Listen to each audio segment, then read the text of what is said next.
Bienvenue dans votre émission « L'Agi de Dieu », là où les vies sont transformées par la vérité, la repentance et la puissance de Dieu.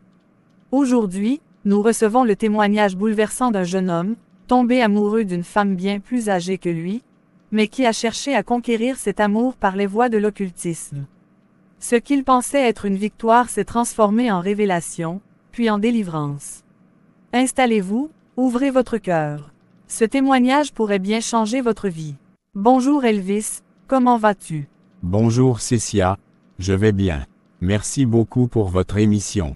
Elle fait du bien, merci de m'avoir invité. Raconte-nous, comment tu as vu Dieu agit dans ta vie? Je suis un jeune homme. J'ai 27 ans, et récemment, j'ai obtenu mon BTS en informatique. Après mes études, j'ai déménagé à Yopougon, dans un quartier assez calme, dans un immeuble de 3 étages.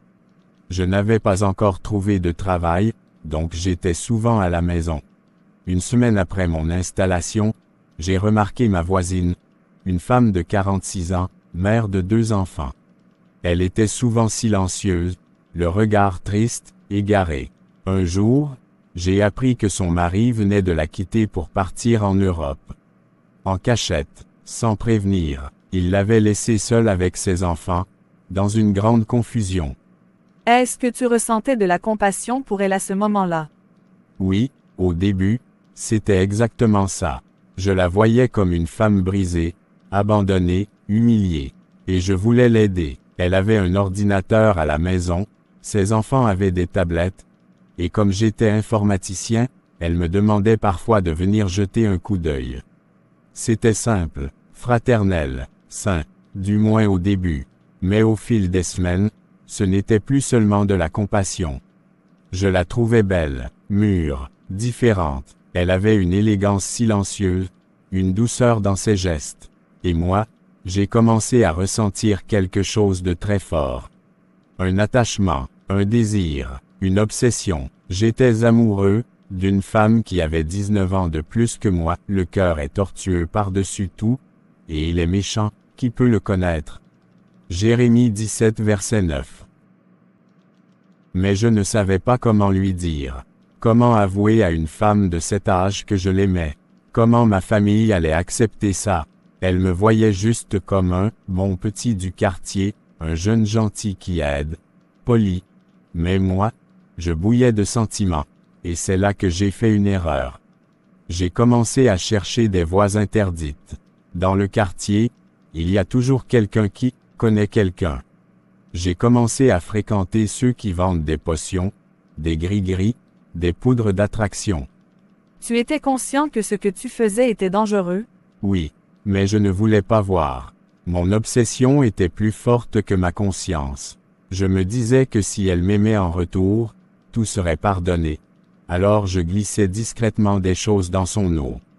Je portais des bracelets mystiques. Quand elle m'invitait à manger, je prononçais des incantations dans ma tête.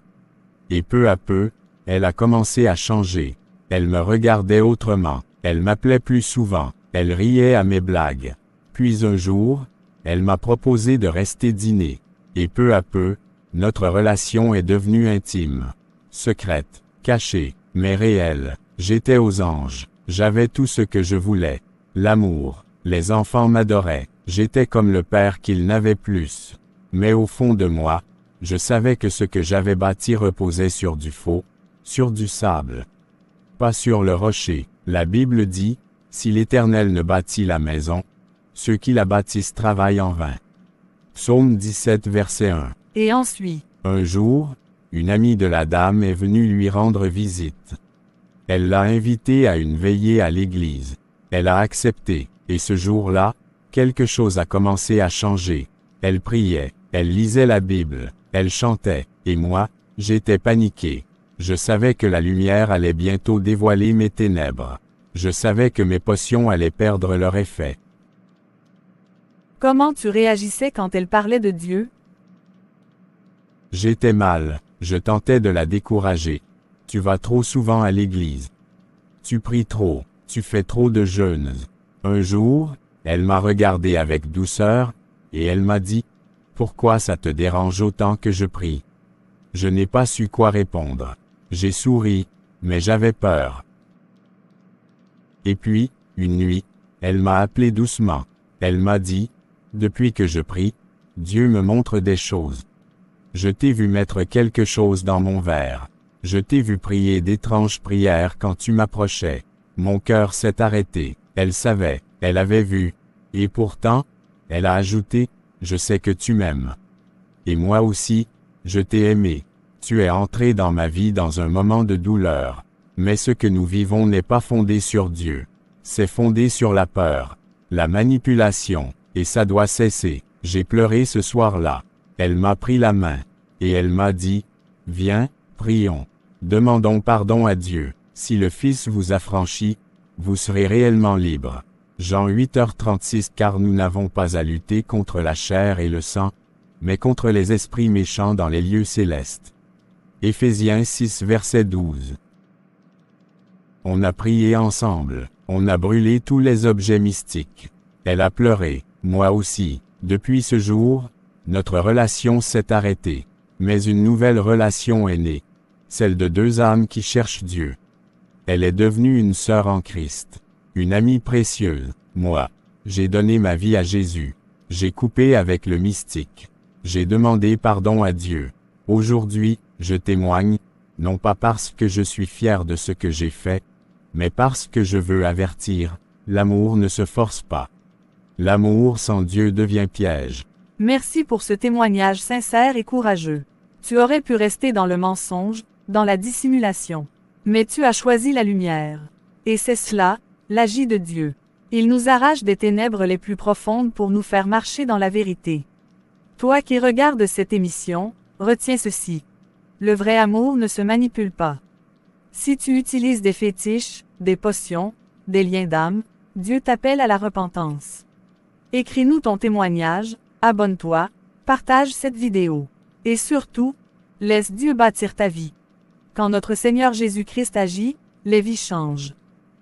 Je suis Cécia, et aujourd'hui, j'aimerais t'adresser une parole d'encouragement, tirée du livre d'Ésaïe 59, verset 1. Non, la main de l'Éternel n'est pas trop courte pour sauver, ni son oreille trop dure pour entendre.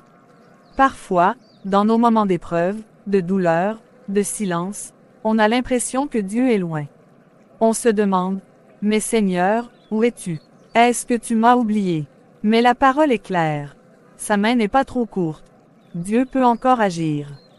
Il peut encore sauver, guérir, restaurer, délivrer, et même faire au-delà de ce que tu peux imaginer. Ce n'est pas une question de distance, ni de force, c'est une question de foi et de confiance. Dieu entend, Dieu voit, et Dieu agit, au bon moment. Alors ne baisse pas les bras. Même si tout semble perdu, la main de Dieu est encore tendue vers toi.